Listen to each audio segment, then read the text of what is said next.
The reason I'm give it every sense of the word is, you know why.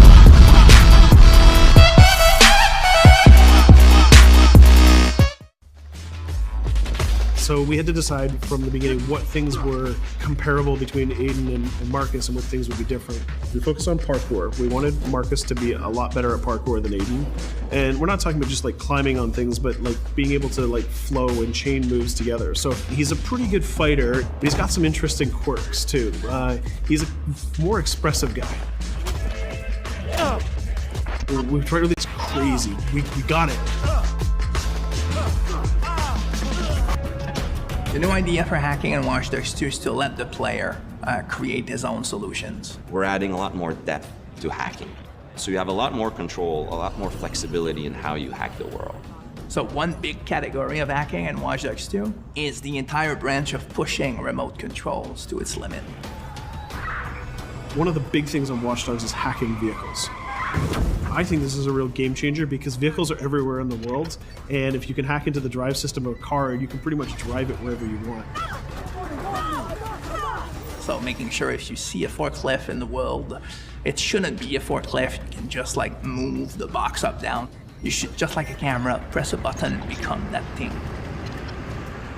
One of the core things that we're doing is we're opening up the game with Watch Dogs 2. You can hack every character. You can hack every car in the game. And you can hack most of the electronics within the city. So that's a lot of easier. So if you want to play the game completely non-lethal and not actually kill anybody, you can totally do that. We're playing with a lot more crafted items and a lot more of little devices that you can use.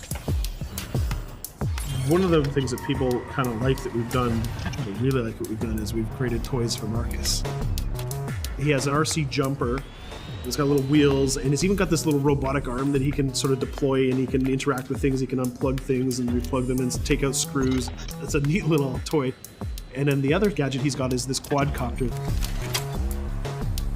And it's more about scouting and being the eye in the sky. First person view on it is incredible because you're just zipping through the city. It feels like you're flying. Well, you are flying.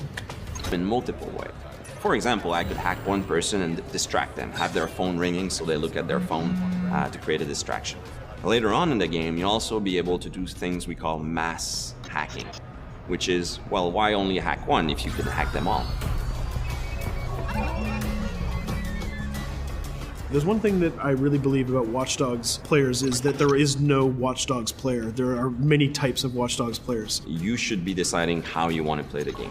So that means you can play a mission full gun blazing, that's the way you like to play, full stealth, or through hacking only, project yourself in computers, take control of electronics, influence people, and try to get to your goal that way. We try to really support all players' types across all different styles of play, and also allow players to combine and mash these styles and play together too. If you've been playing a certain way for a while, we want the game to kind of challenge you to try different things, but also not force you into playing the game a certain way. We work to improve the driving, make it more accessible while keeping all the different styles of vehicles and adding a lot of physics and feel to all the vehicles. So we keep the depth, but have more accessibility. The team is super happy with the result we've had, and I hope gamers will be just as excited.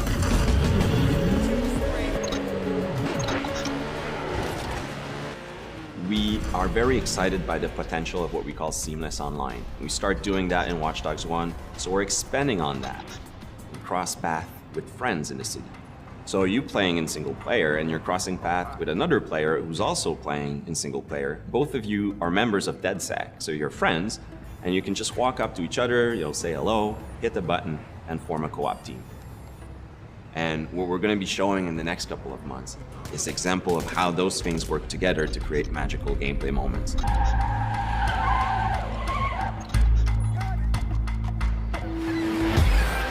The city of San Francisco and the whole Bay Area is exciting. It's vast. You're going to find a ton of things to do that are unique to you. Basically build your own moments. You know, create a situation that you start laughing at and you say, wow, this happened, and you want to share it with friends. You don't want to just be like a roller coaster or a theme park ride where I go through all the same beats as everybody else. You decide what you want to be spending your time doing.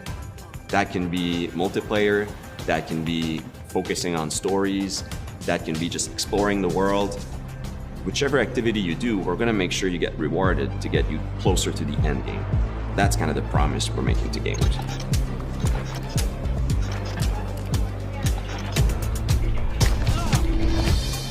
You always know it when something starts to click, it starts to work. Everything changed. You stop seeing individual components, animations, or texture maps, or vehicles. You just start to see the experience as a whole. It changes on the floor. People get excited about it. This is it. It exists. We are always making the game with the player in mind. They have always been the driving force. When you come with a sequel that really earns its due, you know, that really does a lot of new things, that has a lot of surprises, it's a great feeling. In the end, there's nothing more.